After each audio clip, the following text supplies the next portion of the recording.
ব্যাপার, দরজা খোলা কেন? এসলো কখন আসলো? আমি কিছু বলিনি কর্তা।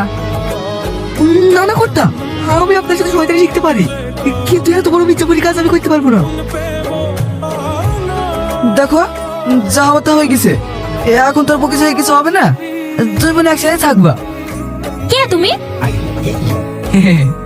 হ্যাঁ, তোমার জিনিস দেখি মনে হয় আঘাত পেয়েছে। আমাকে চিনতে পারছো না? আমি তোমার স্বামী। তুমি কেন আমার স্বামী হবা? আমার স্বামী ঘরে। দেখো কই গো, বাইরে আসো তো। তুই এখানে কি হচ্ছিস? এই, মুখ সামনে কথা বলবি। ও আমার স্বামী আর এবারে কর্তা। এসব তুমি কি বলছো? হ্যাঁ, ও ঠিকই বলছে। তুমি যখন সাথীকে বিয়ে করিস কিছুক্ষণ আগে, তোমাদের মতো আমরা দুজনেও বিয়ে করেছি নাকি ডার্লিং?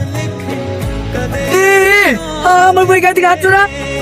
চুপ, ও আমার স্বামী, ও আমার গায়ে হাত দিল তো তোর কি? কর্তা, ওর ডায়লগ কেন শুনতে যাচ্ছেন বলেন তো?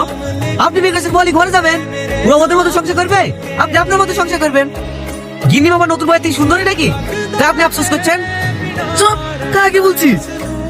জমি থেকে বাড়ি করে সব ওর নামে আছে। তুই গিন্নি মারা হয়ে গেলে আমার এই গ্রামে থাকা মুশকিল লেগে যাবে। তো তুই কাজ চালছে কি করছিস রে? গিন্নি মা, আমি আপনার দলে। শাহিন, এলেন আপনার ছাতা, থাকা জায়গা তো পাবেন না, ইয়াইতে দুজনে ম্যানেজ করলেন। ওগো, আমার বিশাল ভুল হয়ে গেছে। আমি কোথাও গাও করি না, এরকম ভুল কাজ আমি জীবনে করবো না। ঠিক আছে, ওঠো। এই শাহিন, জামা ওলাটা ডেকে লাই। বুলগা একটা ডিভোর্স হবে আর একটা বিয়ে হবে। হ্যাঁ, বুঝতে পেরেছি। চ ঘরে চ, সবার সামনে মার খেলে তো মান সম্মানে লাগবে। তোকে ঘরে তো সোজা করবে। সত্যি তুই আমার লেগে কত ভাবো। হে না, তুই আমার বউ।